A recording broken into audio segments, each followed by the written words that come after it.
to the Cinementalists. Noun, plural. Definition, those whose love for movies runs so deep, they can't help but do a podcast about them. Hosted by Colton Robertson and Joseph George.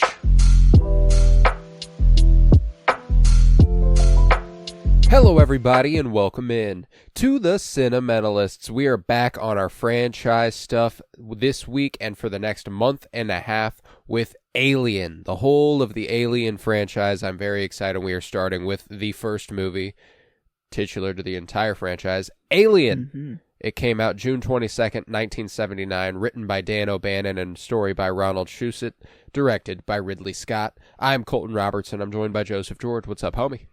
Oh, what up, what up? Always a pleasure to be here. Oh, and it's always a pleasure to have you. And obviously, 2025 has treated me very, very, very well as the podcast is concerned. I found a way to make sure that we cover everything that is my favorite. We got Mission Impossible in before we got to the gay movies, which is my favorites for a whole other reason. And now we're getting to the Alien franchise. We're covering Twin Peaks on Death by Television. We hit Andor with Season 2's release earlier this year. I've been getting spoiled, and I'm very, very happy with it. But Alien holds a very, very, very special place in my heart. I adore this franchise. Probably even more than I do Mission Impossible. And everybody, if you listen to our Mission Impossible coverage, you know how much I loved that. But when it comes to this movie alone, we're talking a top 5 favorite ever for me. I know this was a second viewing for you. Yeah, I think so. At least that's all that's on Letterboxd, is one before. And that was it. So I do think that's true. I think Aliens is maybe the only one I might have seen twice. But yeah, this one only a one-time viewing over here. Gotcha. How'd you feel about Alien on revisit? Oh my God. I in my head, I think because we did Aliens for the 52-year journey. I think that's why I was thinking I might have watched Aliens twice. Is I might have revisited it. But I thought that even after I watched Alien, that I liked the second one more, or at least that's what I thought. At least where my head was, I don't know, but I don't know how I thought that. Least maybe it's more of the mother and daughter, and it's more of like the human story. But I think I just didn't really pay attention to like the human story that was in this one close enough, and all of the different themes that were kind of going on with kind of the sexual and kind of breeding or just kind of birthing or evolution. Sexual assault. There's a whole bunch of there's a lot going on here. And I mean, frankly, we hand this franchise over to some fantastic filmmakers. James Cameron does Aliens. David Fincher does Alien 3. Damn. Nobody gets it like Ridley Scott. Ridley Scott does this, Prometheus, and Covenant. Those are Ridley Scott movies, and so he returns for yes, Prometheus. He does. That's he cool. returns 32 years later, 33 years later to do Prometheus, 35 years later to do Covenant. It's nobody gets it like Ridley Scott does. He's just got this shit down, and I think that what I love about this, in contrast to Aliens is, and we'll obviously talk about it a lot next week, it's a lot more palatable to a lot more people. The emphasis is on action, adventure horror, as opposed to sci-fi horror. I see. And I think that the sci-fi horror of it all in this makes it all the more icky. If that makes there's like a grotesque, there's a grotesqueness to this movie, and like a slimy, nasty feeling that Aliens doesn't have. Aliens does feel a little cleaner, and that's gonna sound funny whenever we watch Aliens next week, and it's inevitably slimy and dirty and stuff, because that's just how the xenomorphs present. But I just, the crew that we've assembled here, it doesn't get better than this. When it comes to Sigourney Weaver, Tom Skerritt, Ian Holm, John Hurt, Yaphet Kotto, Harry Dean Stanton, come on. Like we're cooking with absolute gas with a crew like this, and I love that we don't necessarily. I love that they're not a family. I love that they are coworkers and they like treat each other like coworkers. It's all under the guise of we work for a company. We work for a company. This is a job. We're going off on this. I don't know. They obviously go to sleep for a while. They don't have to experience all of it, but I'm assuming a couple years journey. And it turns into a lot more than that for Sigourney Weaver, for Ellen Ripley. But she ends up going to sleep for 50 years before Aliens. Oh damn! Is that wow? I guess Aliens I didn't is really... set 50 years later. Wow. Okay. And they find her on that shuttle that she goes to sleep in this movie. At the end of this okay, so it's like a like a cryo. Yeah, hyper sleep. Yeah, she doesn't age 50. She just falls asleep. Yeah. She gets frozen, and that's it. Wow. I guess even seen it. Yeah, I guess I'm not too up on the lore really at all. I just kind of know, like even of the second movie, I feel like I'm gonna go in pretty blind because I'm trying to like. I remember the kind of last or the last battle with like the mecha super power suit. Bitch. Yeah, like that. That's pretty memorable, and that's always stuck with me. And then just kind of protecting the little girl. I forgot her name. Yeah, Newt. And just kind of the whole movie felt really good. That's all I really remember. So I mean, that's fair, And I mean, another interesting thing timeline wise is that Romulus is set between this and the next movie. There's also that. And Romulus I only watched once in the theater. So like, I remember there being like a whole drop with the CGI reanimated Ian Holm character in Romulus, where he's actually talking about the company's motives and everything, and they had a whole plan, and it actually ties to Prometheus and Covenant to some degree, which are set before this. It's a pretty expansive. Wow. It's a pretty expansive timeline and lore, set of lore here, and I love the design. I love everything about the way things look. A lot of it's inspired by H.R. Giger, who did a pretty famous book called The Necronomicon. The Necronomicon? The Necronomicon. I thought that was like an ancient, like, wait. Nope. Or am I thinking of like Marvel? That's just a sci-fi. Or like well, no, there's the Necronomicon has been kind of spoofed a little bit into being something older than it is. Like the Book of the Damned in Evil Dead is supposed to kind of be like a Necronomicon sort of thing, and all it is really is just a bunch of artwork and designs by H.R. Giger. Which is what alien, like the literal design for the alien is from the Necronomicon. The design for the ship. The ship that they find the eggs on is all from the Necronomicon. Like there's all it's all a lot of the aesthetics. Source material. There is a little bit. There is a little bit, and I mean Giger is just a unbelievable artist. It's just the kind of melding of the space jockey, the figure they find in the chair. That looks like it's been grafted to the chair is kind of like key Giger sort of stuff. Dude. Yeah, big ass dude. That's and that ship, like looking. How did I not notice the first time? It literally there's like two doors that look literally like a womb and/or vagina, and then it's just all ribbed phallic. The whole time. It's all just it's like vaginal. It's all psychosexual. I was wondering, I'm like, okay, I'm coming hot off Pride Month, watching these movies. Is that why my brain is primed to pick up on like male, that's this purposeful. Male kind of, like just smothering and like fat, I don't know. Because even the xenomorph, like I've always just thought of it as, this crazy, fucked up looking monster. But even it's like, its always wants like to like, yeah, it's like it literally dicks you to kill you. I don't know, just wherever it wants to. It feels like it can eat you in the stomach. It can just it can dick you in the mouth. But then it's like, oh no, I'll actually put my tail up your wherever happens, whatever happened there, and rape you before it kills you. And like I don't know how I thought they were just kind of gross deaths before, but I really didn't pick up on like that the xenomorph is actually kind of like. It's kind of what they're after. Like it almost feels like a kink.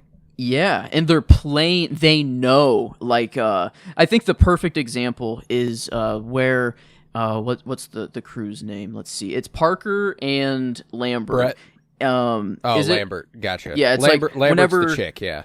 Yes, and she, Lambert's just kind of frozen and she can't really move or do anything. And Parker's like, you gotta move. Like, I have to shoot this thing or else we're going to die. Like, you have to move.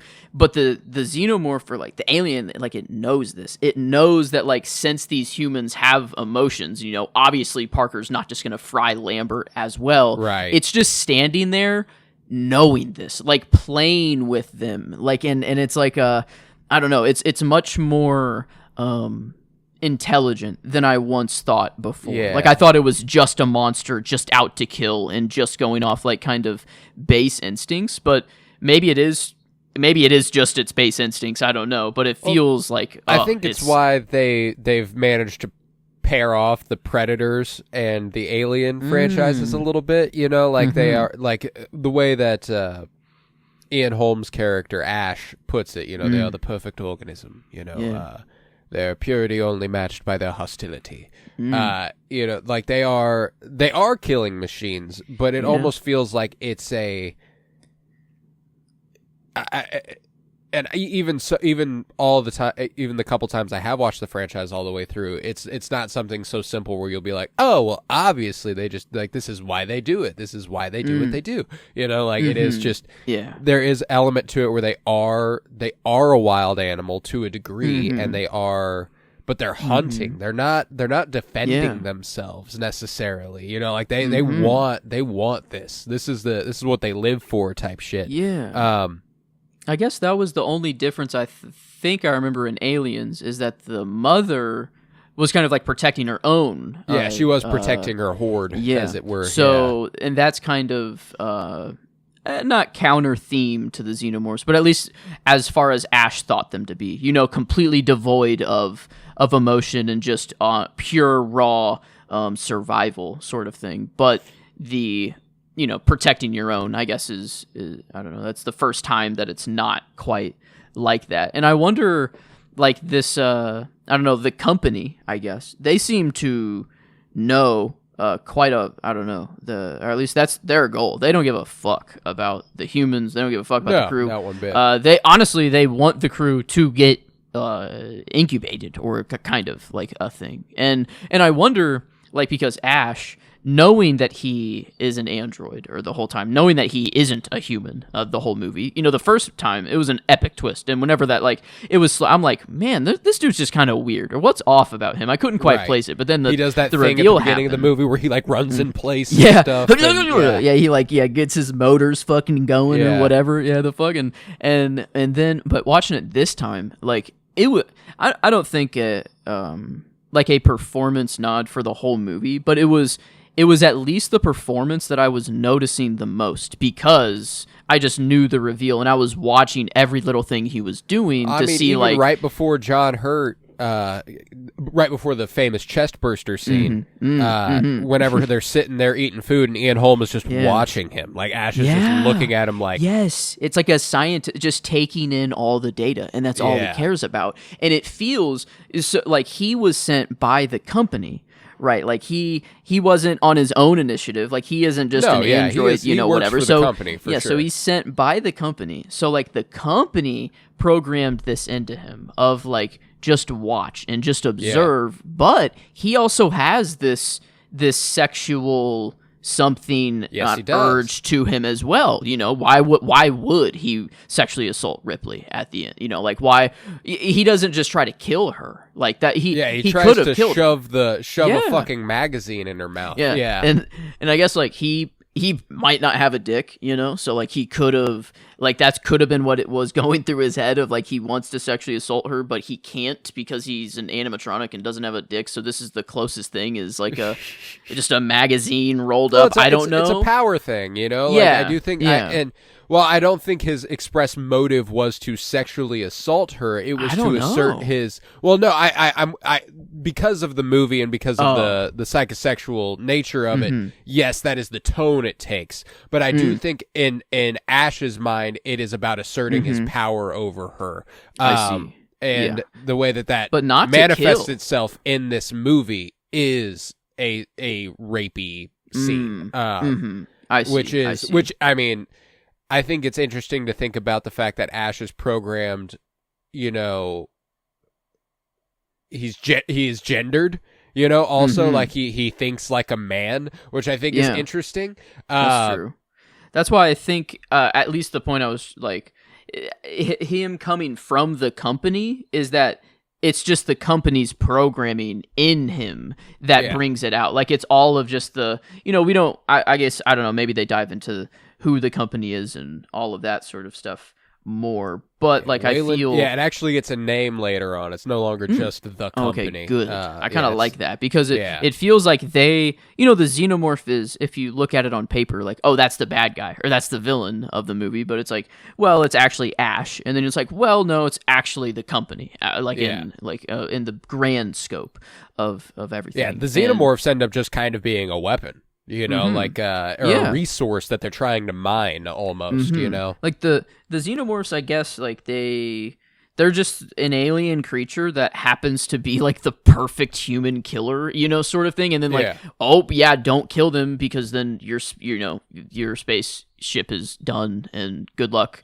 I don't know, like the acid blood, everything about them is just perfect counter to human sort of thing. But it's the company wanting to go out here in the first place. At least it seems like they know that they're there, which is kind of weird and crazy that they even know of them in the first place. But that they want to like activate this. They want this to happen. They like knowing that if it goes to like their plan perfectly, like this alien is brought back to Earth and then Earth is done. Like, I don't like. It's just that they take over. It's like if one makes it back, it's over.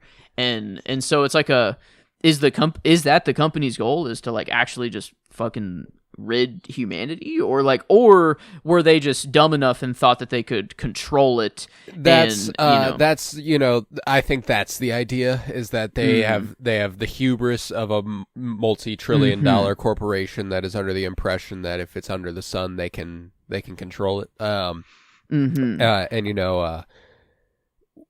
Wayland Yutani is what the company is called, Wayland Yutani, and they're a little bit. I mean, they're evil. They're just they're the company. You know, like as they put. That's why, like, I appreciate in this movie they don't need a name. It's just the company. Like you get that this is an at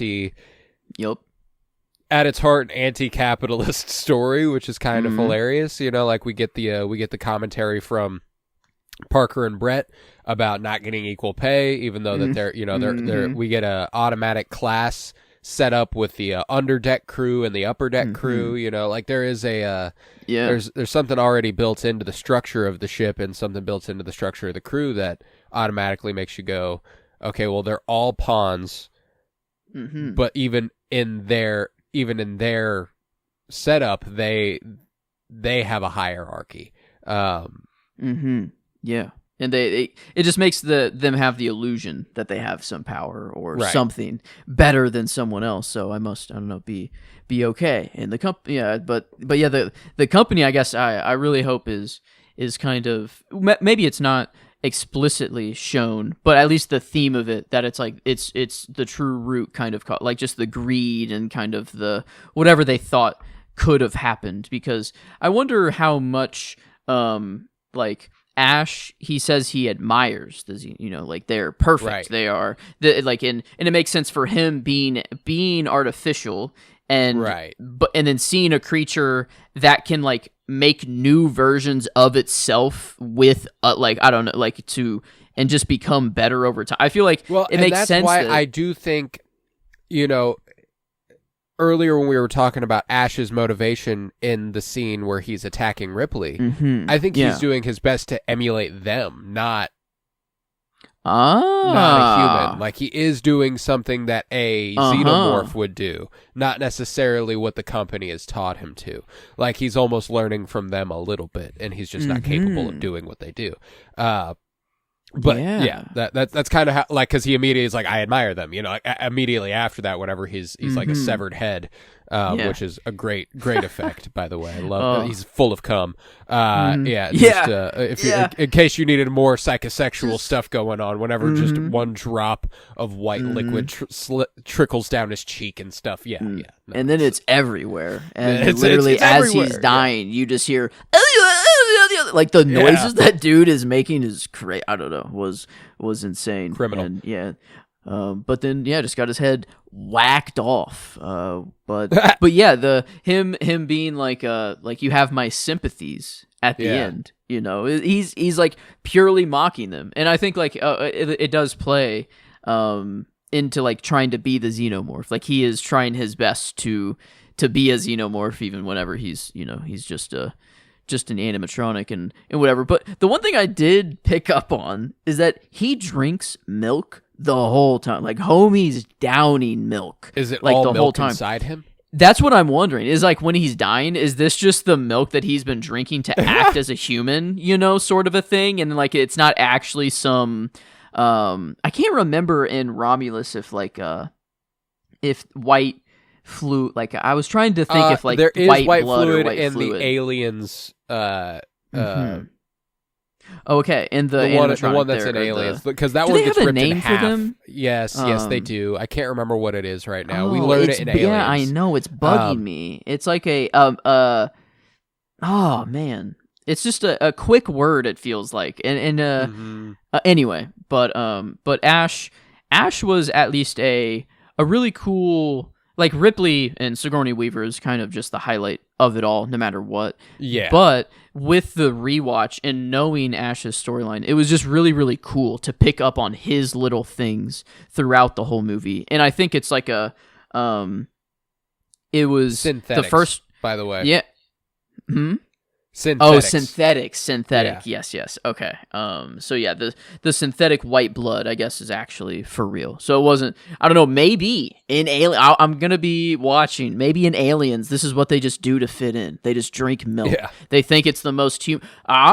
Kind of a Homelander or kind of a sexual thing there's drinking more, mother's there milk is more or something. Of that. Yeah, there. Okay. Mother being the ship and an AI true. and all of that. Like there's there's plenty. There's a lot going there. But yeah, you're right about Sigourney Weaver, Ellen Ripley. She is the highlight. I mean, there's no other option, and that's what I was watching the movie kind of through the lens of trying to focus on other people this time, just because she demands your attention. Like there's nobody else that like whenever I was making the edit and promotion of this, it was hard for me to not just make an Ellen Ripley edit. You know what I'm saying? Like I kept forcing myself to include other people. But so like one of the things that I really wanted to key in on were the other performances in this movie. And Ian Holm, you were right to go to him kind of first. Underrated for me is Yaphet Kotto. Parker. I fucking love Parker in this movie. Yeah. Parker is there's a lot of character built in through his performance, whereas the others, I feel like there is just kind of like they're performing what's on the page to a degree, and they're kind of just another member. Yeah, they're kind like Tom Skerritt, he does a really great job as Dallas. I love him as Dallas, and Dallas is he's level-headed, he's cool, he's the captain. He's gonna do what's got to get done. And he's always that way. There's no moving on from that. John Hurt is an intelligent guy. He gets killed off within the first half of the movie. So like there's just less of him. What a way to go. Lambert is anxious, scared. Like that. She's always kind of on the edge of her seat. That's kind of how she is the whole time. But when it comes to Yaphet Kotto and Harry Dean Stanton as Parker and Brett, they get to have some fucking fun. And I adore their just the way they kind of carry themselves. There's a point in the movie very early on, whenever they're having the meeting about the signal, where they enter the room like, let's see what these motherfuckers want now. And he walks up to Ash and he's like, hey, you're sitting in my seat, buddy. Any chance you can get up? And Ash gets up and he wipes off the seat. Like that's not, I doubt that's a stage direction. I doubt that's in the script.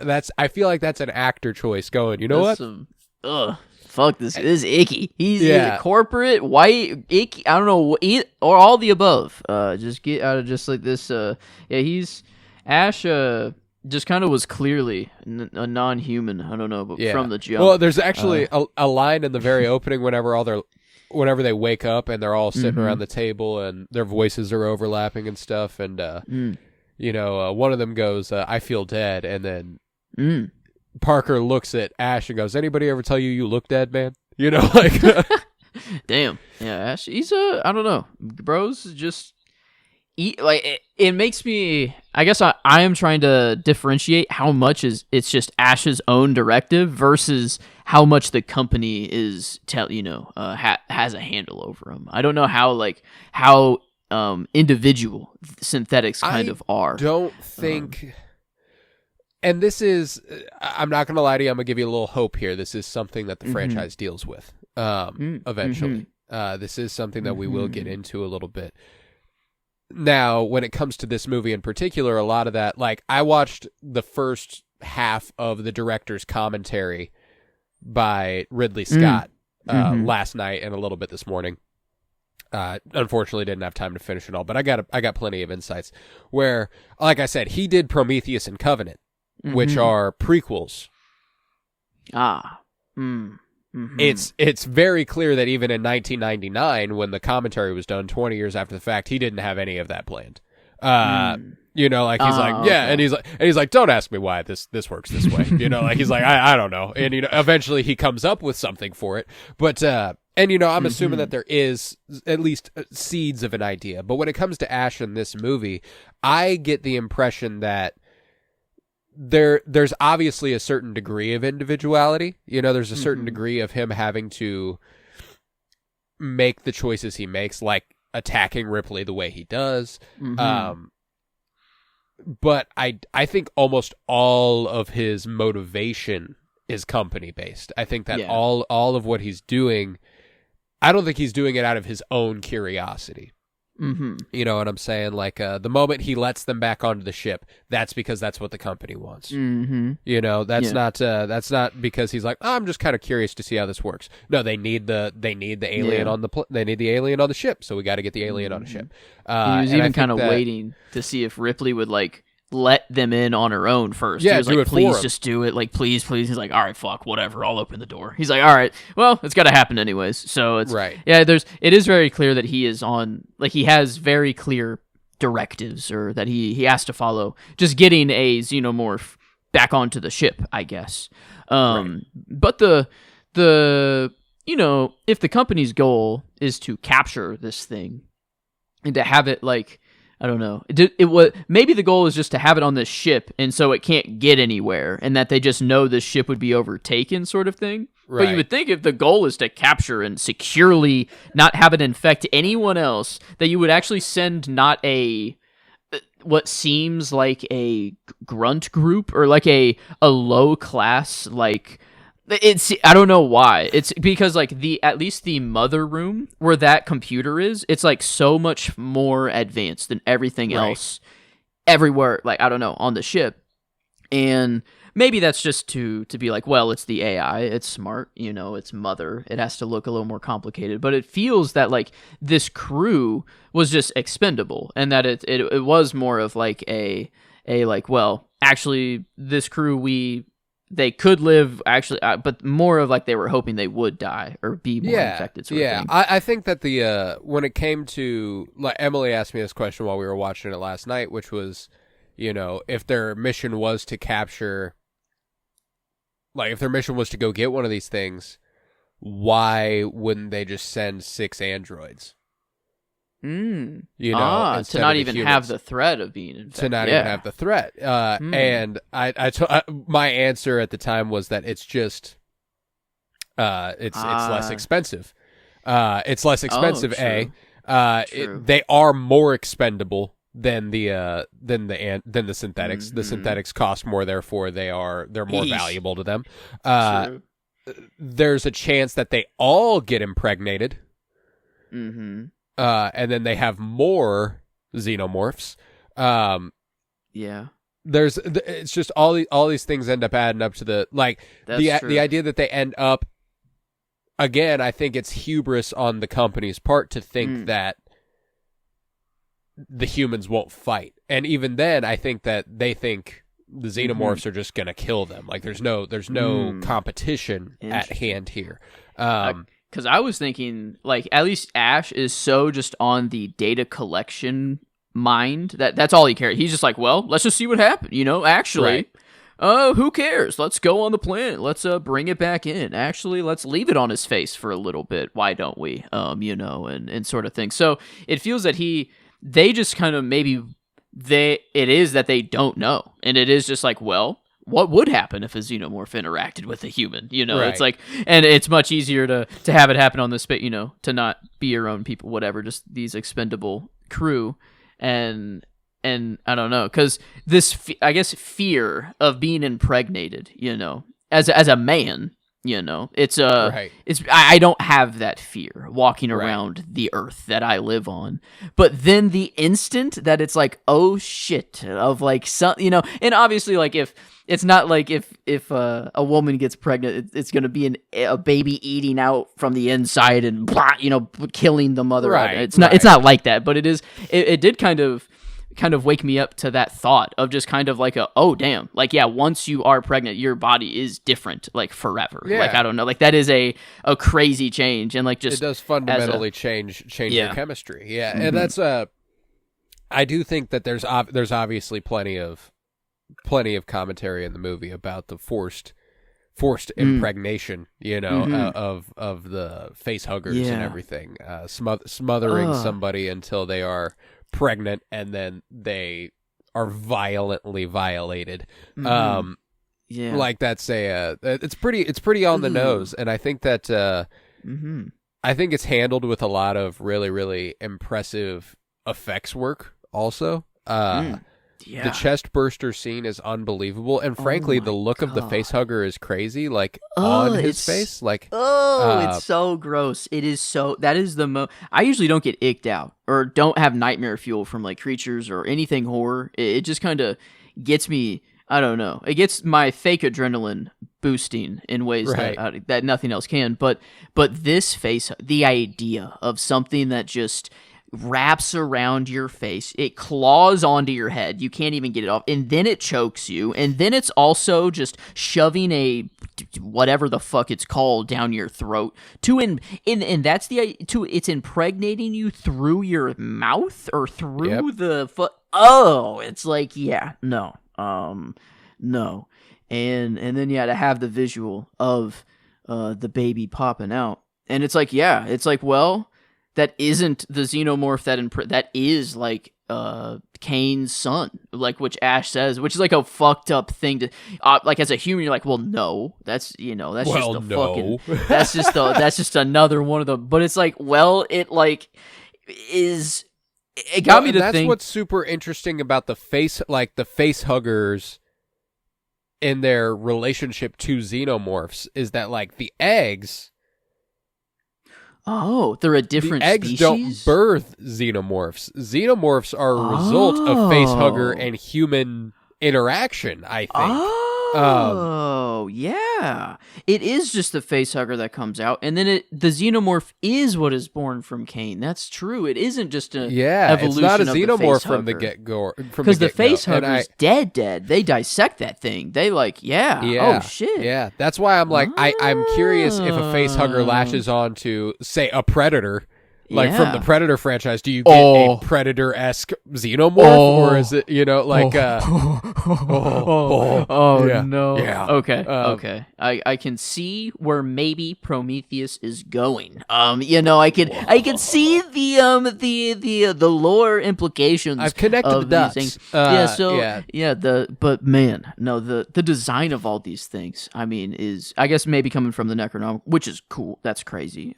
Super cool. That's cool. awesome. But I mean, like, they did have to bring it to life from a page, so it's not exactly one-to-one all the time, and the way that they, like, that's just a guy in a suit.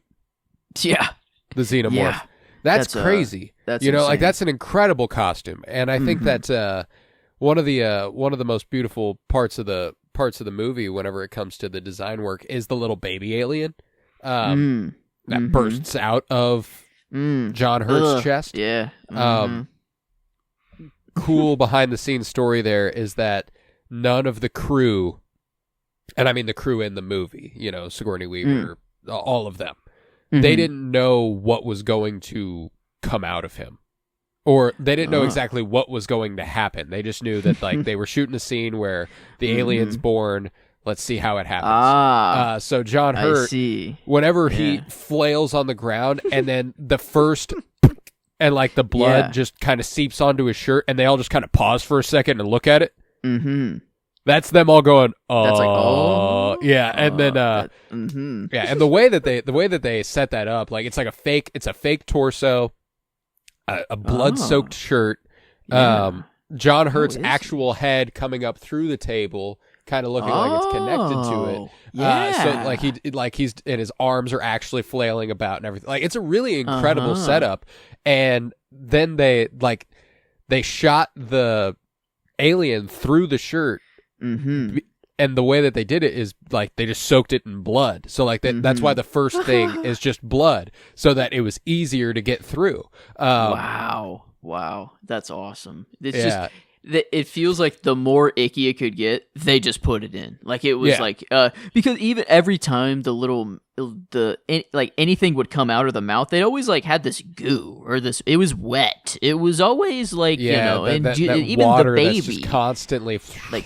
The baby makes sense, It's like it was just born, and even our babies, they come out, I don't know, with all this weird goo shit on them, blood, whatever. Yeah, it's all just nasty. But it's like, but even just the full xenomorph, it's always just icky. It's always it's always drooling, Like there's there's a certain.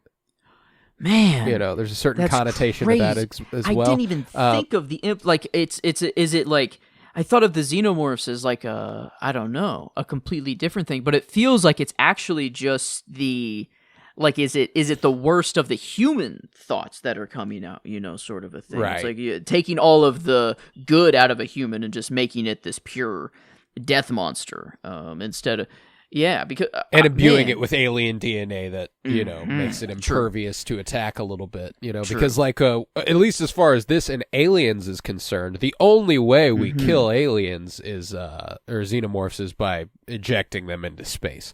There's not really can only get rid of them. You can't kill them. You can't kill them. You could just make sure that they're not near you. Yeah, I guess only if you're in space, If you're on a spaceship, it's very bad for anything to be hit with acid, you don't want a vacuum hole.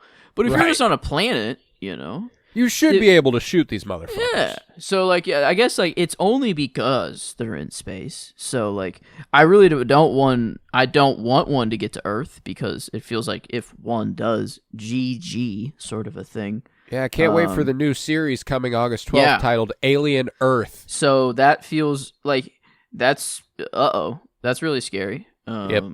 So that apparently that's set before this also, which is interesting. Oh. Very interesting. The lore is getting very interesting. I didn't really have much interest in the lore. I thought I would get there when I got to Prometheus and Resurrect is he comes back for Prometheus and Covenant, and those are the prequels. Right. And Resurrection was in 97, I think. So it's like 18 years after this. The first four movies, the first three movies are really like a trilogy of movies. And then the fourth one is a resurrection. Like they're like, let's go ahead and revive. Let's bring it back. Let's go ahead and bring it back. And then that movie was pretty universally not well acclaimed. I see. And which is all right. Bring the OG back. I cannot blame people for not thinking it's good. I can blame them for not thinking it's fun as fuck. I love Resurrection. I have such a great time with that movie. Watch that movie stoned out of your mind. It will be great. I promise. Hell yeah. Then I will love it as well. I'm already in. If it's hated. It's also got Winona Ryder and Ron Perlman. Let's go. But we'll get there when we get there. But yeah, so... And then obviously there were the Alien versus Predator movies that kind of came between Resurrection and Prometheus. Yeah. So those were the only things kind of keeping the Alien franchise alive for a little bit until Ridley Scott decided to come back. And then Covenant flopped at the box office. Disney deaded. It was going to be a trilogy. So Covenant. Oh wow! The start of the trilogy. It was going to be Prometheus, Covenant, and a third movie. And then.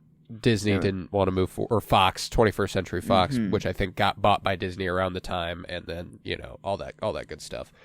Just kind of deaded it on arrival, and then they revived it again for Alien Romulus. So it's seen its fair share of deaths and revivals, yes, or resurrections, if you will.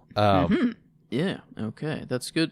Nice to have kind of all the bearings for the whole franchise now. Right. I kind of and yeah, the lore, I don't know, implicate.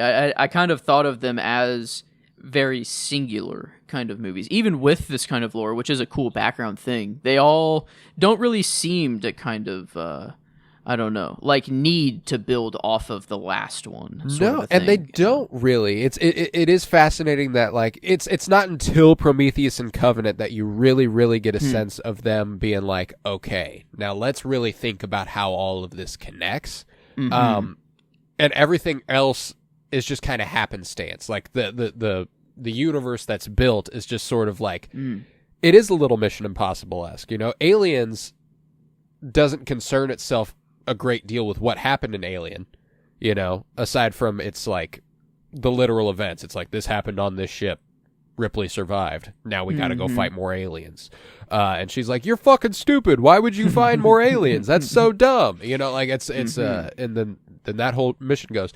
Alien 3, you will see, it completely ignores the events of Aliens. Okay. It doesn't give a fuck about what happened in Aliens. and yeah, and you'll see what I mean when we get there. I'm not going to spoil that or anything, but you'll see what I mean when we get there. And Resurrection, I'm not even going to begin to explain to you what that is. So like it's just like they are completely disconnected for the first 4, and it really isn't until Prometheus and Covenant that they start to go. And even then, it's really only connecting to Alien, and then it's kind of like everything happens after that, like it is kind of interesting the way that Prometheus, Covenant, and Alien kind of ended up being the trilogy as it were, which is a funny way to put it. But so did Ridley, like, what was there any books or anything that he based anything off of, or like just kind of art from the Necronomicon is the only? It was just kind of art, source? and Dan O'Bannon was actually the writer of the film.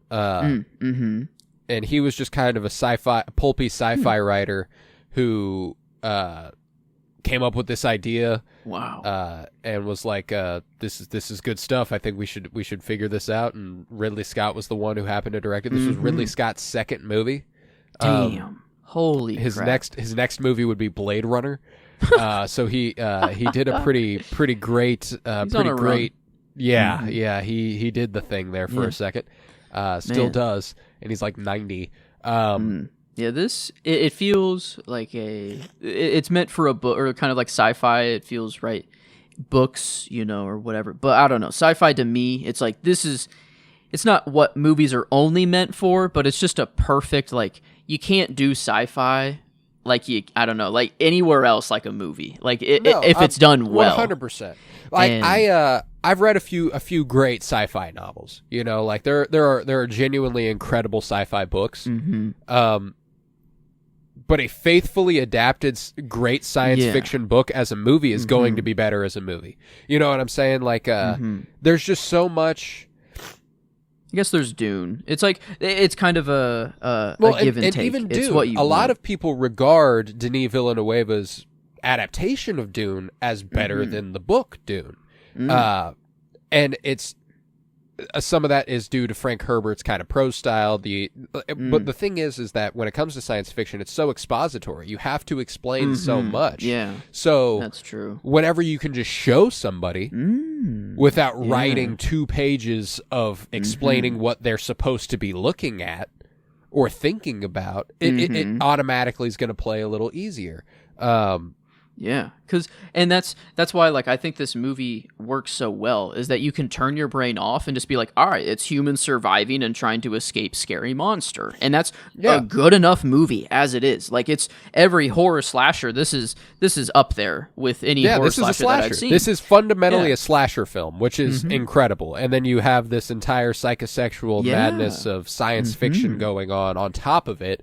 and it's all the better, you know. Like I remember when we covered Sunshine, one of the movies. This was the movie I kept coming back to as being like, this is a fundamental influence on Sunshine. Like there's no way Danny Boyle didn't watch this and then go, I'm going to make Sunshine. You know what I'm saying? Like it's fundamentally a very similar movie.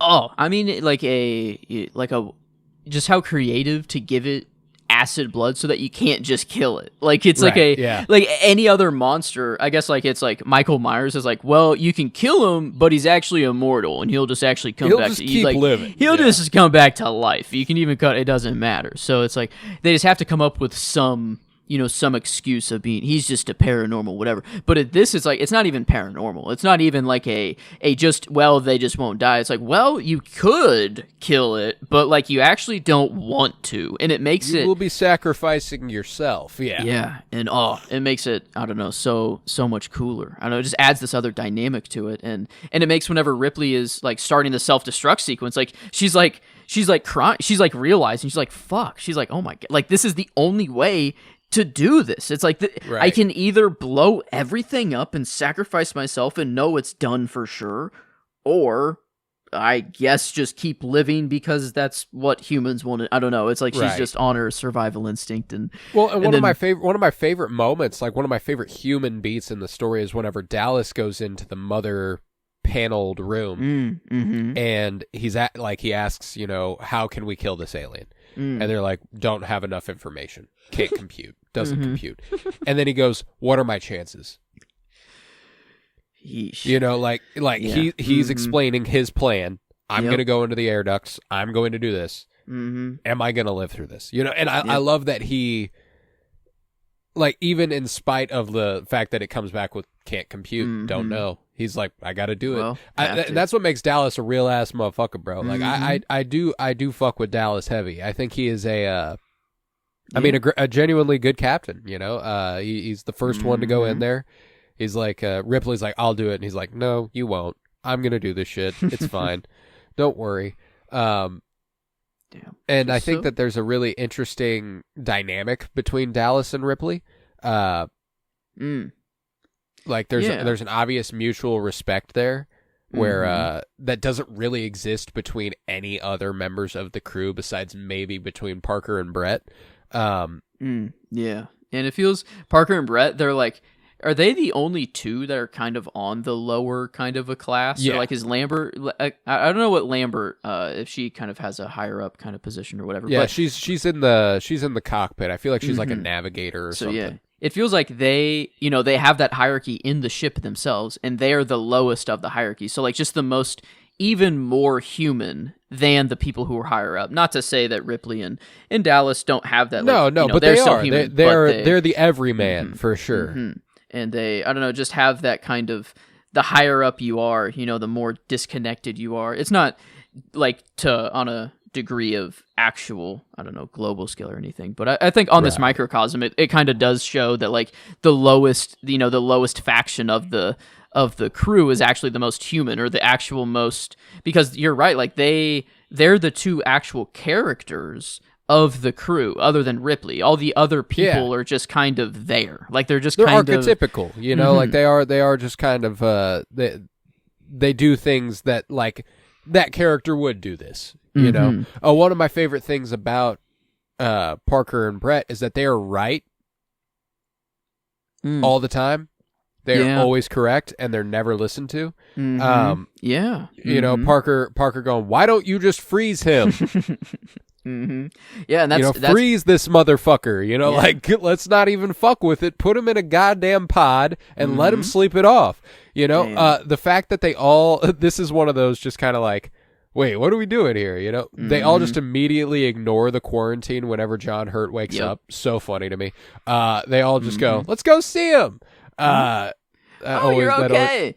let's have a chat. Oh, let's have a dinner all together. Actually, let's all have a. It's back to the Freezeritos, as Harry Dean Stanton's character says. Yeah, it's breakfast. I guess they just always have cereal. Is that the only? It's always breakfast or Chinese food, which is incredible. Wow, that's all. I mean, in space, that's better than our astronauts are actually eating. So that's not powder. Fair enough. And they can smoke cigarettes in their ship. That's like a big fire. They get flamethrower. I didn't even think about that. They have flamethrowers. They have the capability of having a flamethrower inside of a spaceship. They got tech. They've got it figured out. They've got it figured out in there. They're chilling. So yeah, no, it's but that whenever, like, it's a funny meta commentary. Like, the only thing that Brett says is right. Right. He's all right. He's always right. Like he's like they're all right. And he yes. I love whenever he's that part whenever they are kind of poking fun at. Anytime he says something, you just say right. He just goes right, and then he looks up at Parker and he like winks at him and stuff. Like, it's so funny that they are smarter than anyone else is willing to give them credit for, and they steer into that. Like they go, like whenever Ripley comes down there and like they're talking to her and they're fucking with her by making sure that the gas is pumping and shit. And then she leaves and they turn it off and he's like, God damn it. He goes, what? So like, I love that they are also a little bit like they are, like, they're everymen, like they are just dudes. So yeah, like whenever it comes to like beyond Ripley, my favorite element of the movie is Parker and Brett. I love them. Yeah, they were chill. Yeah, Brett going off to find Jonesy. I mean, I'm just a massive fan of Harry Dean Stanton. Like, he's an incredible actor. You would have seen him. He'll be in Twin Peaks: The Return and Twin Peaks: Fire Walk with Me when we get there. Okay. He was in The Straight Story, another David Lynch one. He was in The Avengers. Avengers. Yes, really? He was the janitor who finds or like someone who finds Hulk when he lands on the ground, and like he's like, yeah, you should have like you weren't wearing any pants or something like that. Like whatever he says, he's just like one scene. The legendary Harry Dean Stanton is there for a second. Paris, Texas, incredible film. Incredible performance in that movie. Yeah, he's been around the block and he's done a lot of incredible stuff, and him kind of being just a everyman fun guy in this is great. I love Harry Dean Stanton. So. Jonesy. Yeah, I love whenever he's like, hey, here, kitty. He goes, all right, enough with this kitty crap. Yeah. Jones. Yeah. It's Jones, so funny. Where are you? I love it. Where are you, Jones? Oh yeah. So yeah, I guess underappreciated. Then he goes, meow. And then the cat goes, meow, and he's like, oh shit, it worked. I love that shit. And then yeah, the xenomorph just, I guess, just kind of chilling there. Kind of made friends with the cat, it seemed, It was like, it went face to face with the cat. Yeah, almost like the cat isn't worthy of killing. Yeah, like because there's it's almost not afraid. It's like it's not afraid. It's also not a threat. Like the cat can't do anything to him. So there's a little bit of a. Like, that's why I do think there's an element of the hunt is its own form of self-defense. Like, it's going to kill you before you can kill it. Yeah. And I think that... luring? It lured... oh my God, that's why. It actually left the cat alive so that it would get Brett or somebody to go look for it and get them on their own so that they could just have an easier kill. Maybe. I guess it could also be that it wasn't a threat definitely part or of it. Like, I think that's... Yeah, but I think that's why it doesn't kill the... Like, that's why it uses the cat that way. Yeah, it's because actually well, you're not going to do shit to me anyway. I'll just follow you around and then we'll... I'll strike. Wow. And then, it always loves to... the crazy thing is that it's like... Its camouflage is technology a little bit. Yeah. Like it's like it hides in the tubes and chains and I don't know all the part when it's just taking a nap on the shuttle at the end kills me, dude. Bro's just so tired. He was all tuckered out. Eepy.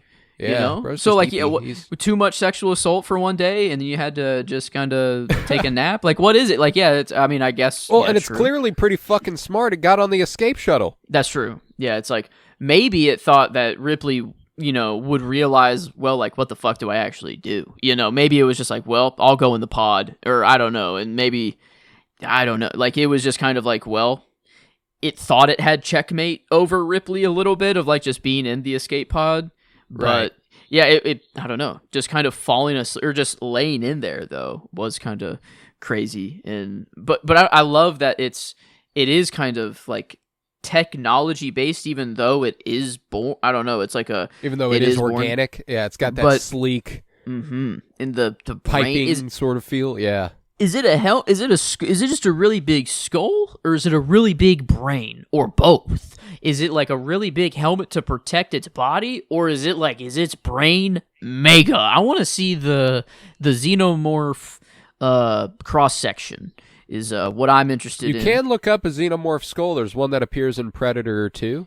Xenomorph skull. I don't know if it was like spoil. I would look up Xenomorph skull Predator 2 specifically. Xenomorph skull Predator 2. Yeah, the Predator in Predator 2 has like a trophy room, and one of them is a xenomorph skull. Yes, so much more skull than brain. Or at least it could be protecting something in there, Could be Oh, there it is. Yeah. Okay, there's a better picture of it. Oh, it's a big brain. They're really thinking. They're really smart. They're thinking about something in there. Yeah. They're, I don't know, they cooking up there. But yeah, this at least the company, I don't know. The company, if everything were to go correctly to Ash's plans, that's what I'm wondering, if, like, what was the actual goal of this? Like, this ship would be completely taken over and headed back to Earth? Is that the, like... Yeah, like, it's automatically piloted to that's Earth. That's crazy. That is crazy. It's like, they do just want to impregnate Earth a little bit, is like, it seems like the goal. But... And I don't know if they're thinking that far into the future with all of these things, or if they just needed it was just a great ass story that has a company and greed and anti-capitalist built in with that. It doesn't need to go any further, but it does feel like kind of that is the goal. That's Ash he's twisted in that way. He has this kind of sexual nature to him as well, and it feels like it's programmed kind of in from the company's ultimate goal of like bringing them back to Earth or something, or maybe even the company just views them as more of a perfect being, which, oh my god, there was some billionaire who was just recently interviewed and asked just the simple question, like an AI, some guy who's super high up in AI, and he was just asked the question straight up: do you want the human race to last? Do you want it to keep going? And he couldn't answer the question. He was like, he couldn't say yes. He was going to say no, and he kept hesitating. He hesitated. He's like, well, do I want to? Do I want the human race to continue? Like, it's crazy that there are, people with the mindset to even hesitate of that question. Right, to be like, right. To kind of be like, let me think about that for a second. But then it's like, with this, it's like, this to the ultimate degree. Like, it's like I feel like this is, I don't even know what year, 21 something, it's well kind of in the future. And I feel like it's all of these things that we're kind of going through in the small scale now, but kind of just ramped up to maximum of like a trusting, mother, and, how much of it is mother versus the company. I don't know, all of these things. But that's why, like, even... it just got my brain going a whole lot more this watch, of thinking of all these things and the sexual nature. I can't believe I didn't really pick up on like it was a literal like vagina door that they were crawling in, and I mean it was kind of nuts that I didn't pick up on that kind of stuff before. And the space jockey is sitting on a giant dick gun. Yeah, that's like, what the fuck is I mean, the ship. It's just that they did crawl into like a womb, like, I mean, just shit ton of eggs of face crawlers. Yeah. So like, I mean, like the like placenta is the like shield above it, like it's a yes, it's a whole thing. Yeah. Wait a minute. Ooh. Is the ship not even a ship? Am I looking at like the grandest form? I don't know how it's like that. I've actually like kind of stayed away from. Is this Nope? Yeah. Is this Nope type shit? Yeah. A crazy. It's not a ship. It is the creature. Thing. It is the creature. Yeah. I've been. I don't know. I kind of. I'm not going full Twin Peaks lockdown mode for not getting anything spoiled for this one, but I'm trying my best. Right. I feel like to keep it all contained. When it comes to spoiling stuff, like I would try to steer clear of. I mean, it's more how they do it as opposed what it is. You know, it's not like, oh well, this character dies. You don't need to know that. You know, like or this happens. You shouldn't see that. You know, like it's just kind of it is more a how we get there that is most fascinating, which is why Prometheus and Covenant in particular. You've asked a lot of questions that those two movies directly address. I see. Yes. Yeah. So this is why. Okay, I'm seeing more and more as I get closer and closer to Prometheus. Why I think I'll take a liking to it. But yeah, different. Even though I think that'll be much more of a me kind of movie. This just has so many more raw movie making things that are kind. I don't know. And it's also like, there's a timelessness to it that's really impressive. 70. It hasn't aged much. Yeah. I mean, obviously, there's parts of the effects work that's dated a little bit, but that's just it was made in the late 70s. It's just kind of how it's going to be. Impressively, this movie has not gotten the revamping treatment that like Star Wars has. Yeah. You know, like we watch this movie now as it was made. It was not like this isn't a special edition that we're watching. It got cleaned up in the late 90s or whatever. No, like this is just kind of what the movie looks like a little bit. You know, not to dog on Star Wars, but hey, I mean, if you can just release the original material and it stands up to test now, of time, like it's good shit, man. You know, and you know, got to give Star Wars the credit where it's due. Ridley Scott dropped everything he was working on the second he saw Star Wars and started making this. I mean, yeah, the opening shot is the underneath of the spaceship slowly crawling over. It's literally a Star Wars reference. Yeah. So, I mean, it was kind of cool to see all that. And recently I've just been picking up a lot more on set design, and holy shit was the set design and just caught any design, holy anything. Shit, in this movie was it on 10. Incredible. There's matte painting, like the part whenever Kane is like descending into the egg room, the womb, if you will. Yeah. And it's like the scale is just absurd. Yeah. You know, like that's a combination of physical set and matte painting, which is very, very cool. Which is why it looks so fucking massive. They do a lot of stuff to emphasize the scale, like that part where they are climbing into the tomb, climbing into the two like vaginal doors. Yes. From the moment they get off their ship and like walk by the legs of it and everything, it's Kane, Dallas, and Lambert, I believe, who go on there. It's actually 3 kids in small spacesuits to make everything look bigger. Like children. Oh wow, they just put small children. Oh wow. I guess. Yeah. How would you know? I guess there's no way. It's Ridley. It's Ridley Scott's 2 sons and the cameraman's son, and they're all just walking up. Like whenever they're like climbing up to the doors, it's funny because it's I didn't know they were kids until Ridley Scott said that once upon a time. Oh, can There's you a tell? part whenever one of them like crawls up to the door, and it's like, okay, yeah, you're a child. It's like that's not an adult crawling up. Yeah, wow, that's kind of funny. And awesome. And like it doesn't change anything much at all. Like it is like a climb, so it makes sense that they're kind of on hands and knees a little bit when they get to the top, but like. With the context that they are kids, it is kind of funny.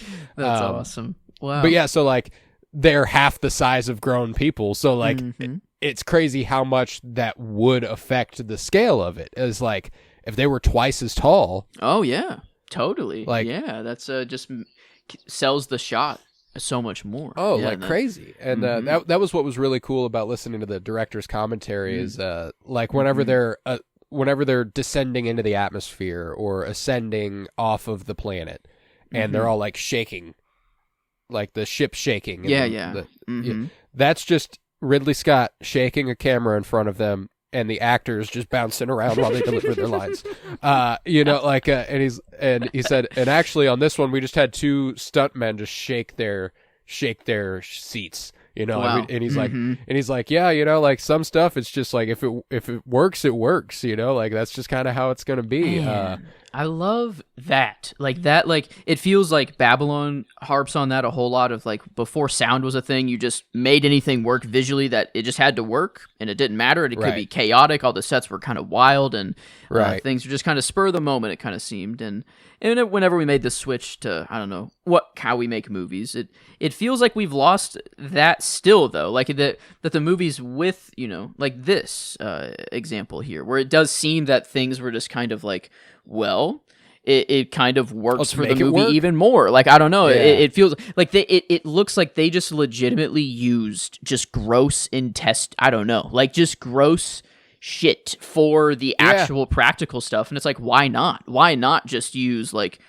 I don't know. There's a few good examples of that. Like when the egg opens and you see into it. Yeah. Ridley Scott sent somebody to the meat market that morning and came back with like literal raw beef, and that's what you're seeing in there is like a cut of cow.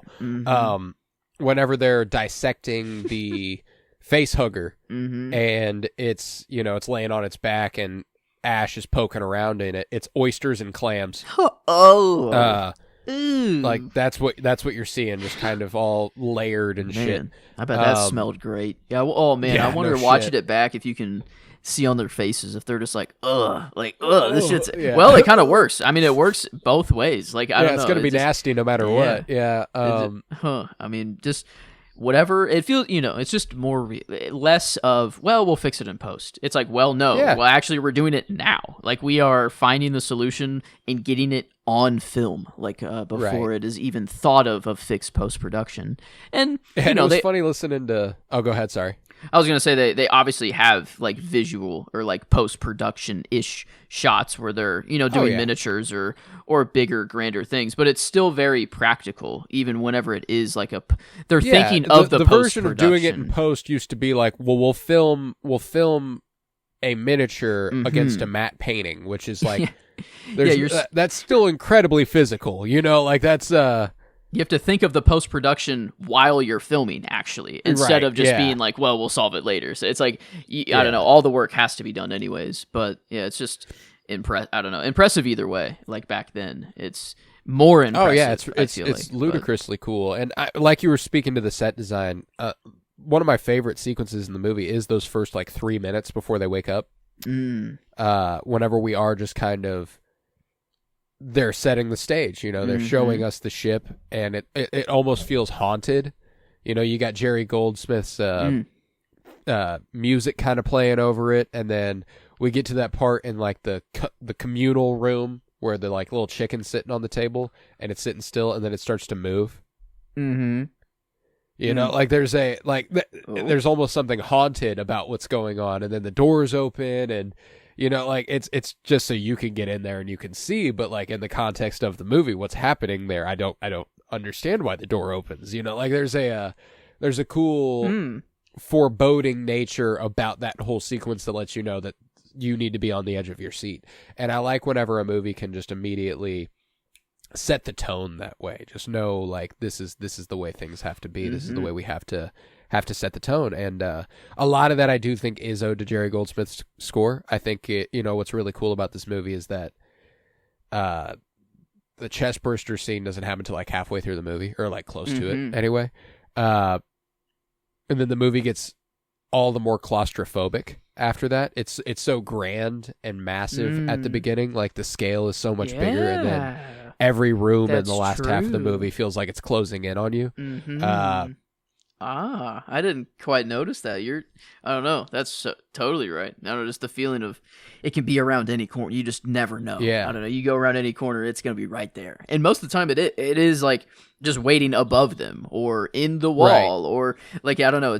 It's toying with them. But yeah, whenever even before Ripley is running through the ship at the end with Jones, and she's running around the corner, and the lights are flashing, strobing on her, and then she like peeks around the corner, it's there, and then she like tilts her head to the side, and she's like breathing real heavy. She's like, I love that stuff, man. That's That's one of the most visually appealing sequences in the movie, and a very visually appealing movie. I think this is just gorgeous. And it was cool listening to Ridley Scott kind of talk about it, because Ridley Scott is a notoriously confident filmmaker. When he makes a movie, he's making a movie he's going to be proud of. You know, like that's something he's setting out to do. But he's also he's self-critical for sure. But it was funny listening to him talk about Alien and kind of being like, yeah, we kind of killed this, huh? He was like, yeah, man, this is a good movie, you know. He said it's definitely one of the better looking movies I ever did. You know, like he's like, I think that this is, and he's really good about spreading the praise. You know, he talked about how the actors, like, if you have a good team of actors, a great cast, they will solve 50% of your problems. Like they will come up with ideas that you cannot. They will figure out things that you can't figure out. If you have a good team of actors, there are things that they will be able to do that you would never be able to do on your own. And he was like, you expressly talking about Ian Holm was cool because he talked a lot about Ian Holm and how he was able to kind of craft the character Ash a lot on his own versus what was on the page. Wow, like that little running bit. That's all Ian Holm. He decided he was going to do that. There's a lot of there's a sequence in the middle of the movie whenever Ripley kind of confronts him about letting the facehugger on board, letting them back on board. You know, there's like that weird tension that's between Ash and Ripley the whole time, where Ripley never really trusts him. He doesn't like her. It's a whole thing. And you know, she's like, well, that doesn't really jive with me. There's that whole sequence we stick on Ash the whole time. We are sitting with Ash as he tries to explain himself, and he's never making eye contact with Ripley. Ripley's not even really in the shot. She's off to the side. And then she says a line like, well, that's an awful odd decision for the science officer to make, or something like that. And that's the only time it cuts to her, when she like reclaims the power in the situation. She's like, yeah, well, that doesn't make sense.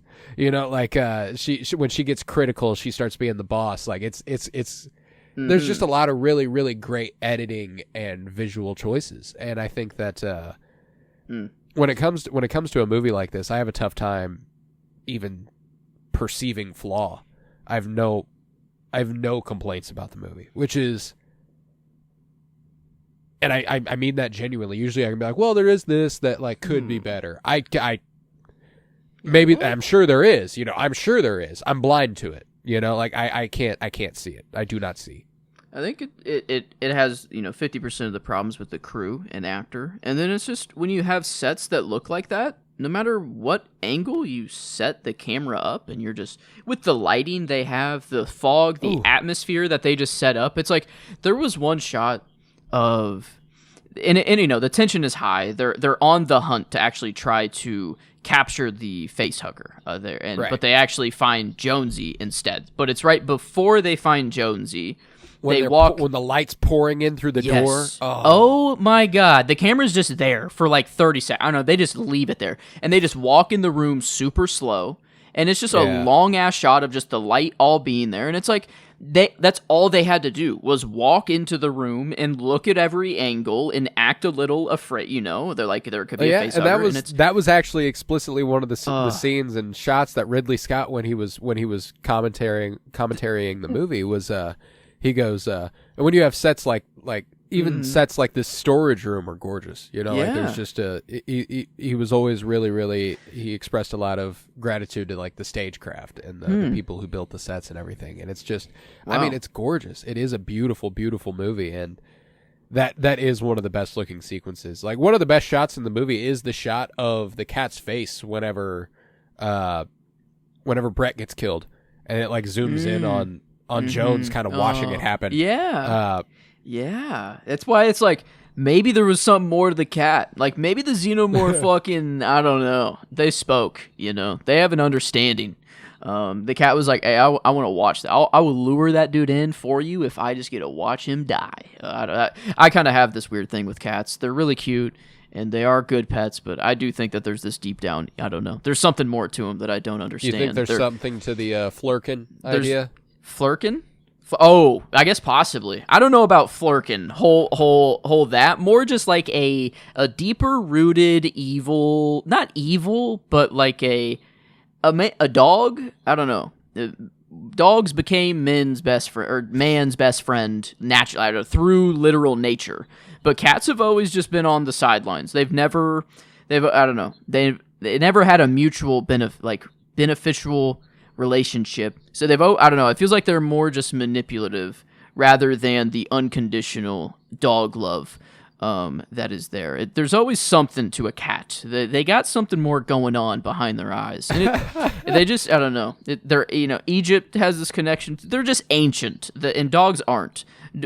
Dogs used to be wolves. That's the ancient animal. But a cat is actually ancient. So it's like, I don't know. They've just been cooking for a whole lot longer. And I think there's, I don't know, something to a cat. But not, I don't know, Jonesy, I guess. Yeah, I didn't view Jonesy as like an evil, I don't know, I'm not. No. I don't want to. Well, and it's probably Ripley's only true relationship on the ship. She actually cares about Jones a lot. That's true. She goes back for Jones. She's ready to go, and she's like, shit, Jonesy. And then she goes back onto the ship to find the fucking cat.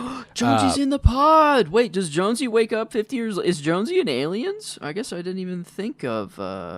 Jonesy is in Aliens briefly, but she is left behind at the station before they take off. Jones is safe. Jones is cool.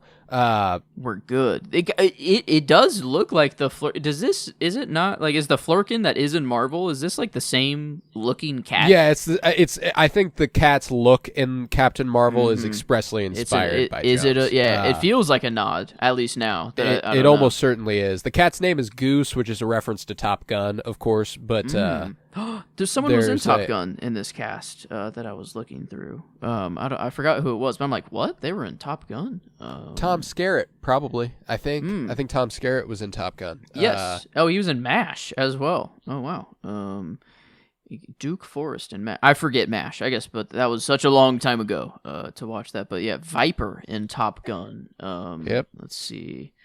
It's been a while for Top Gun as well. I don't know Viper, I guess, or I don't remember him. Yeah, he's one of the pilots. Is basically all that means. But okay, but wow, okay.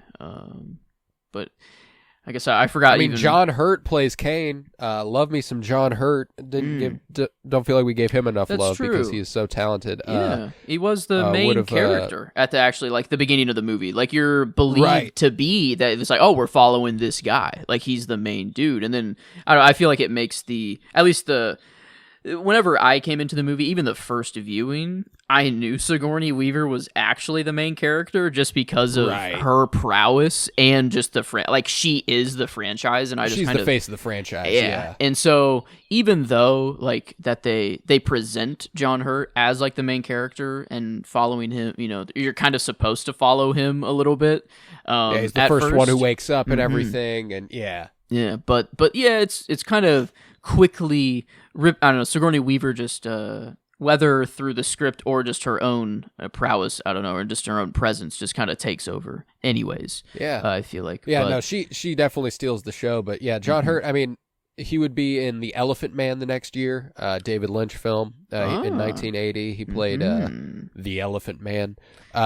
Okay, I gotta see. Which is good. He was in Kingdom of the Crystal Skull. He was the professor who kind of loses his mind and can't speak. He can only write in that weird code.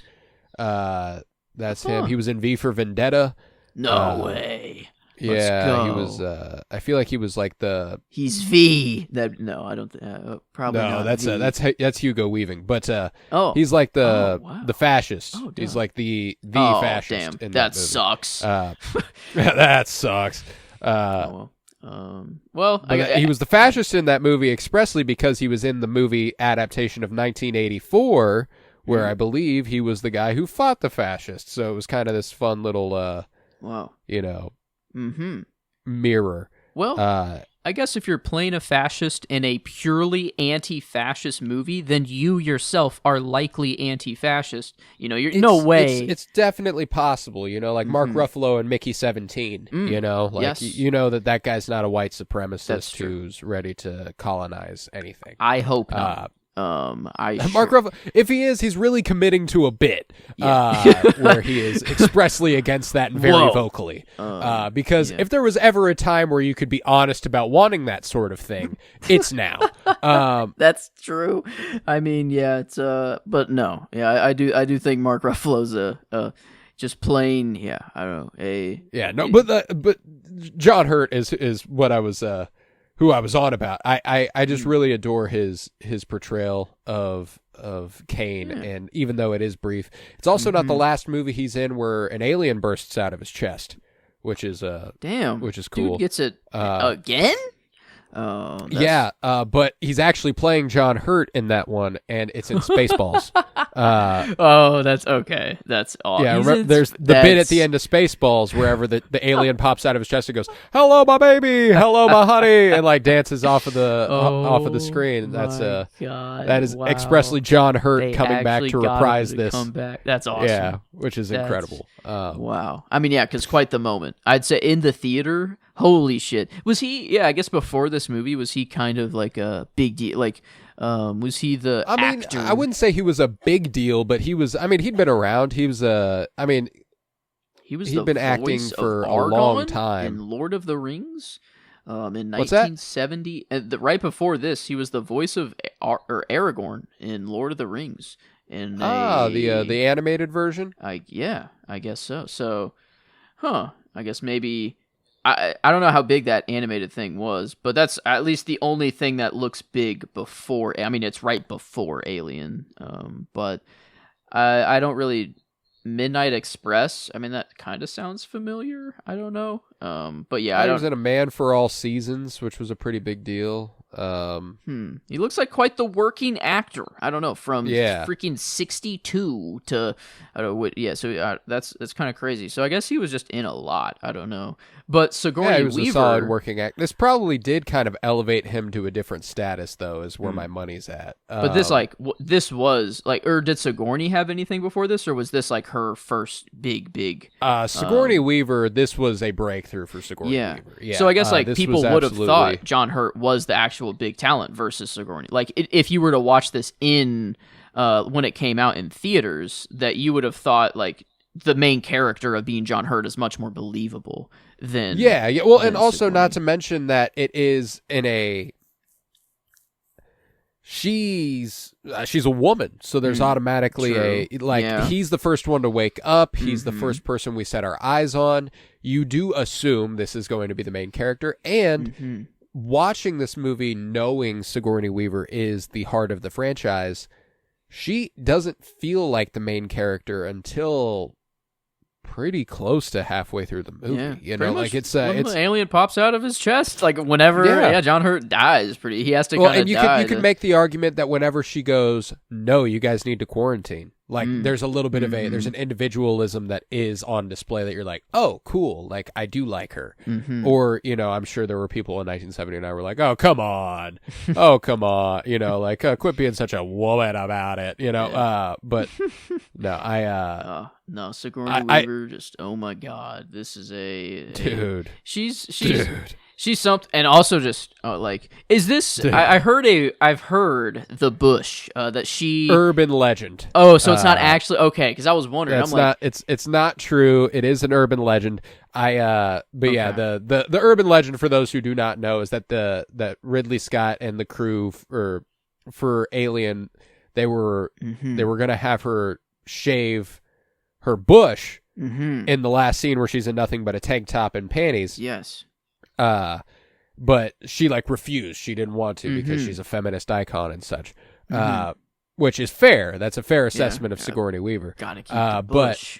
But damn. Yeah, gotta keep the bush. But no, that is not true. Sadly. She did shave the bush. It'd be pretty. So I don't even know that. I don't even know was that the she bush needed even to. there? I don't even think that was part of the. I don't even know that was part of the see. deal. I think it's just become it got a life of its own. It's kind of like the whole. I mean, to a much smaller degree, Heath Ledger killed himself because he played Joker, sort of thing. I see. Which is just not true. I think I even heard that they painted out, like they did some visual effect. Yeah, like visual effects. They airbrushed it out. Yeah. In 79, you're telling me they roto-brushed a bush out? No, I don't know if that's actually possible quite yet. But no, that, like, I mean, for one, those, like, wow. I mean, a space underwear, they give you nothing. You know, that is they're barely a piece of fabric. Well, that was actually something that Ridley Scott talked about at the beginning of the movie. Whenever they all wake up, he shot a version of it where they were all butt ass naked. Damn. Because he was like that's what it would be like. He's like, they wouldn't have clothes on, so he's like, but he was like, I wanted it to be that cut, but I lost that fight. He's like, for obvious reasons, I lost that fight. He's like, I don't really have any issue with it. It's just that I thought that would be how it should be. Yeah, it is kind of like they're being born, or like they are in an incubator, or like they are in an egg. That's exactly the point. Like that's exactly what he wanted. Is that it's supposed to be a birth. He actually referred to them as 7 babies whenever they woke up. Yeah. Oh, and it's like a baby. Yeah, it's the company knows, dude. They want them to get these like little humans get infected with facehuggers to birth xenomorphs. Yeah, I don't know. It makes sense why Alien Earth, it happens before this, you know. Right. The company fucking knows, and it makes them even more evil, which is better. You know, so like if they didn't know and it was hubris, it is evil and it sucks. But it's more evil if they do know and it is still hubris and they are wanting to. I think it's like it's all of the above. You know, like they are the ironically real life version of the xenomorphs. They are the perfect killing machine. Yup. True. You know, it's the unseen. It's just kind of how it goes. The ones actually controlling the xenomorph army a little bit, not really. Like that'd be that's their goal anyway. You know, like that is why they want them as military. There's really no other reason they want them. Yeah. I mean, because God. Damn. Yeah, these Alien vs. Predator movies are gonna. I don't think I've ever seen one, which is crazy. They're fun, dude. They're a lot of fun. That would be awesome. They completely. There is no connection to anything alien. That's even they better. are more Predator movies than they are Alien movies because even with villains like the Predator, the Predators are the good guys. You know what I'm saying? Like, xenomorphs don't have a conscience. You know, like it's just I'm going to kill everything I can. Yeah. The Predators are like I've got to fucking kill this guy. Like, you know? I'm not the apex predator anymore. It's like, oh my god, what is this? That's part of the whole Predator thing is that they're like they want to prove that they are. You know, they're like that's true. They cook, have you know? to. Like, so they both want to just murder each other as hard as possible. Yeah, that's awesome. That is just because this concept, awesome. I guess this alien concept, the fact that it wasn't some long, I don't know, franchise of books before or some saga of, I don't know. It was just like, hey, this is a cool idea for an alien, you know? And or like, even like a pulp comic strip from like the 40s. Yeah, it's not like a Frankenstein or I don't know. It's not like a long known story of this alien, but it's like it's crafted in such this cool way where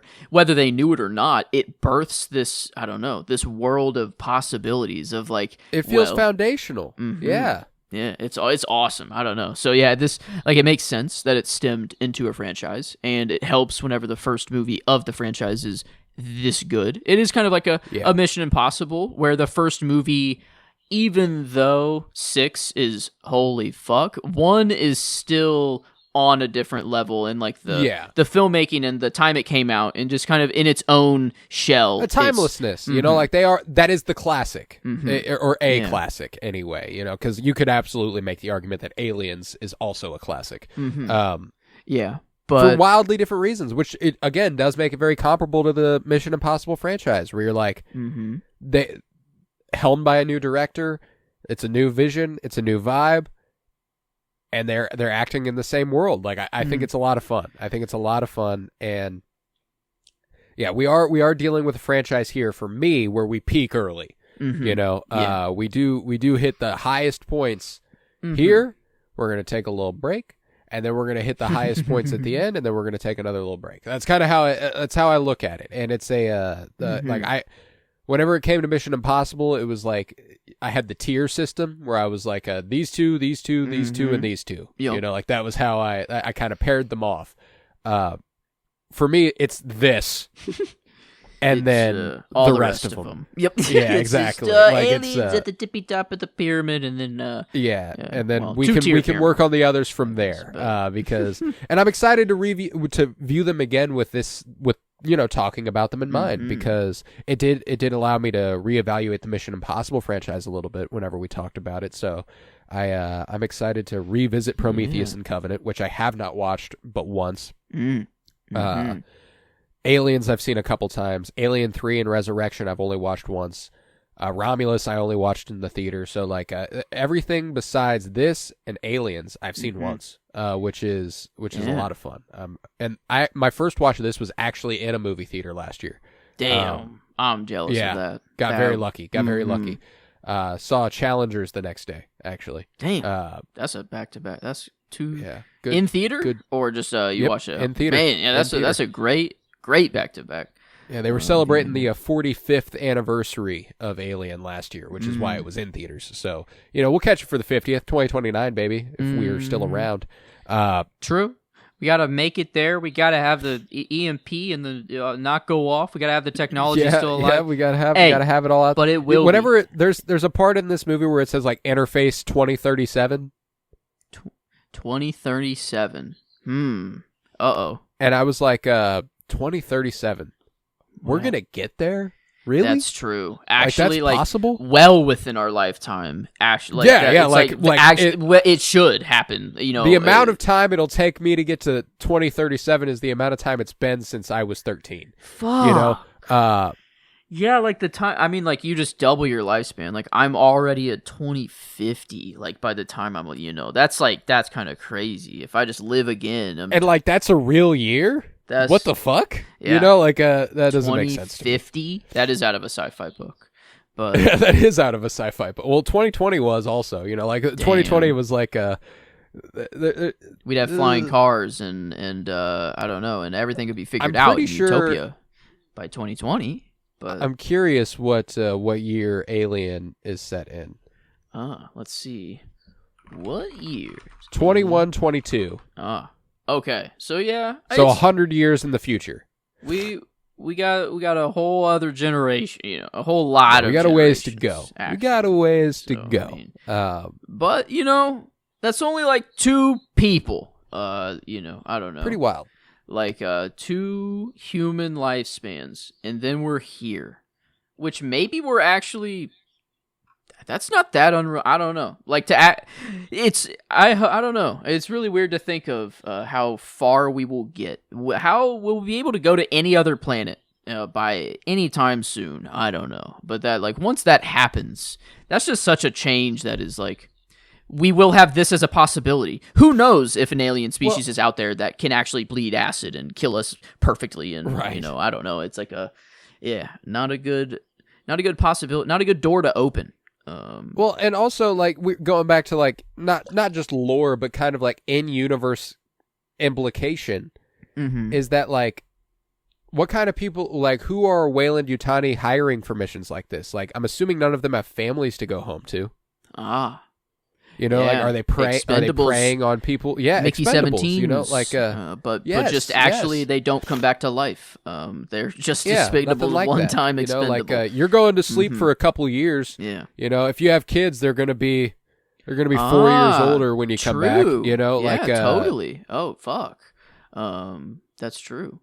Did Ripley I don't remember cuz the Newt, that's not her kid. No, they find Newt. They find Newt. But is it? I feel like I don't know. Was it even brought up in this movie? Did they? No, I don't know. It feels. No, they don't touch. They don't touch on any of that. In this movie. Wow.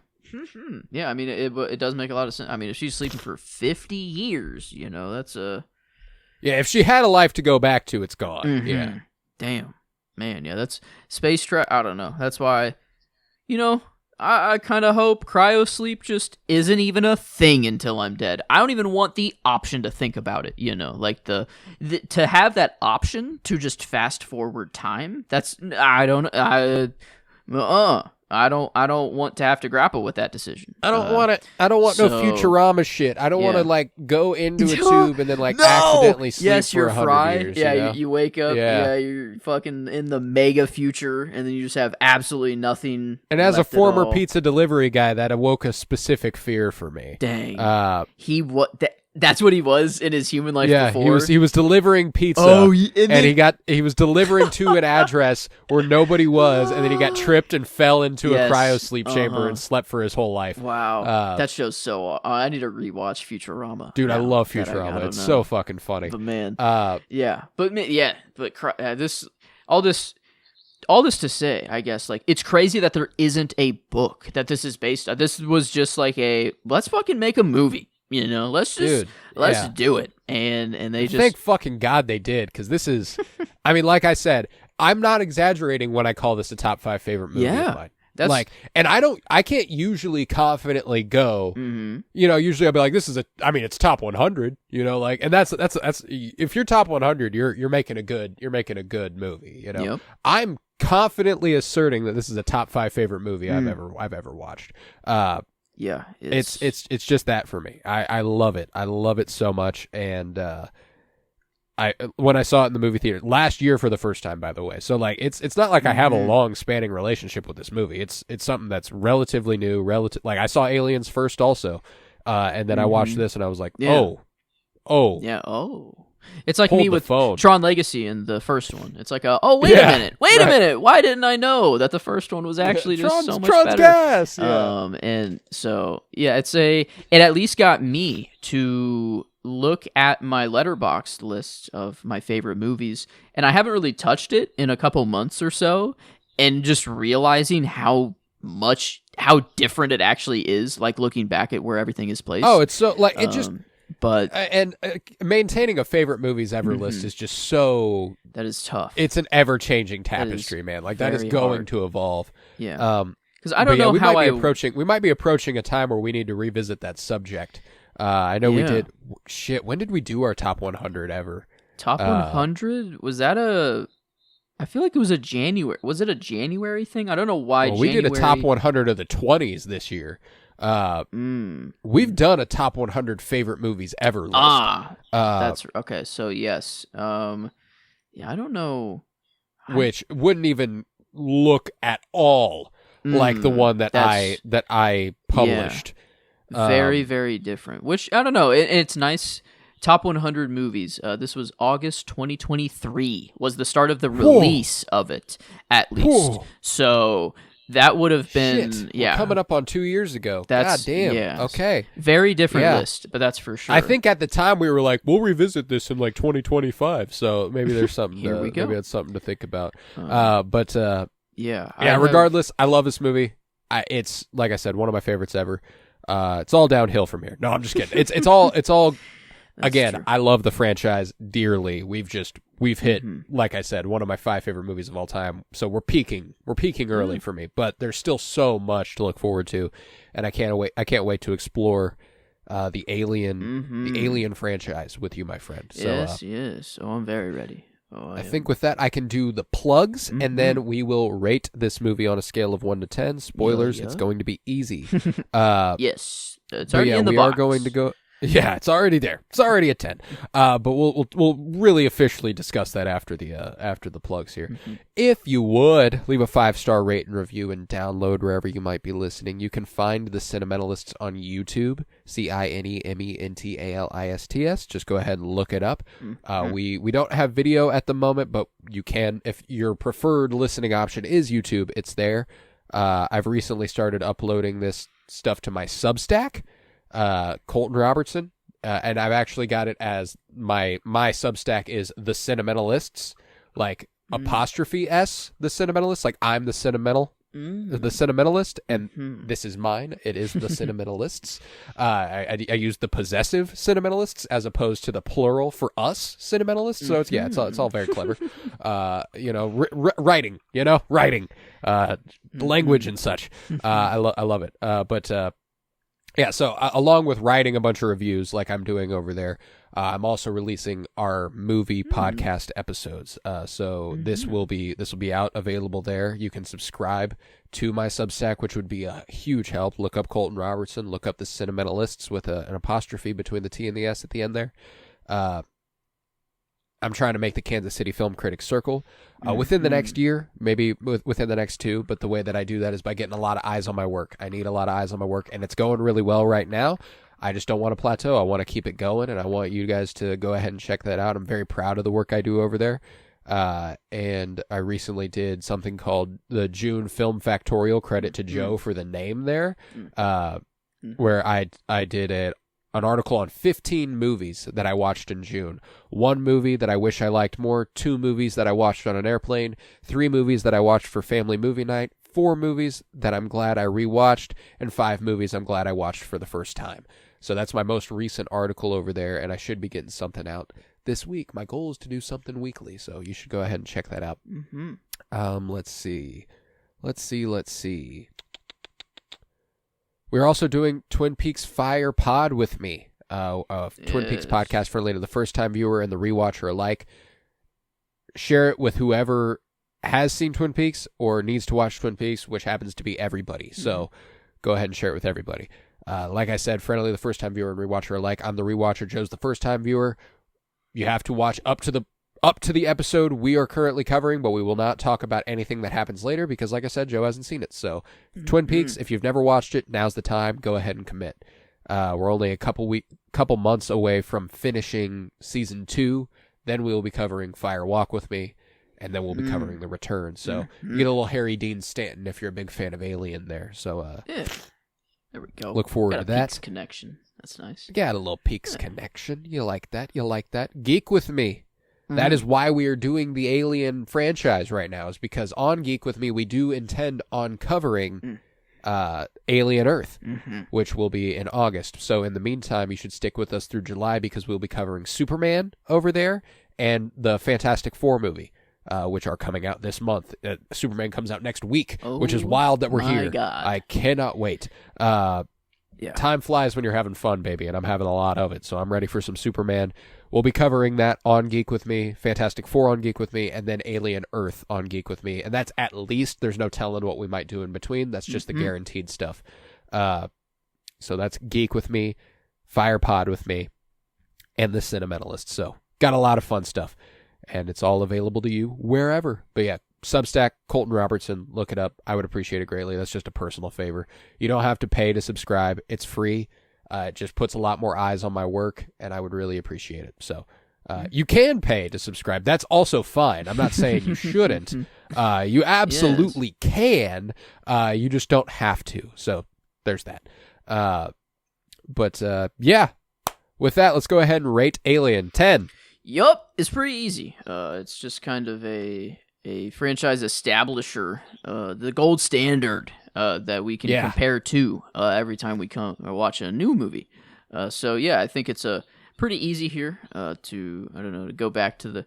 It's just a nice 10 collection. You know, it'll be nice to once the year is over to kind of have just the ones that made it out. You know, the ones that are just the clear, undoubted 10s of the ones that are a cut above. No, and it is it is a 10. It's one of the greatest movies ever made for me, and I love it. So Alien out of 10. I don't feel like we have to say much more, but not until next week, until we get the lady to return to wake up 50 years later. I cannot wait. There we go. I cannot wait. But with that, I think we will conclude this episode of The Cinementalists. Like I said, leave a 5-star rate and review and download wherever you might be listening. And thank you very much for joining us. I was Colton Robertson. I was joined by Joseph George. Thank you very much, homie. Oh, thank you for having me. It's always a pleasure to be here, homie. Oh, and it's always a pleasure to have you. And remember, this is Ripley, last survivor of the Nostromo, signing off. Damn.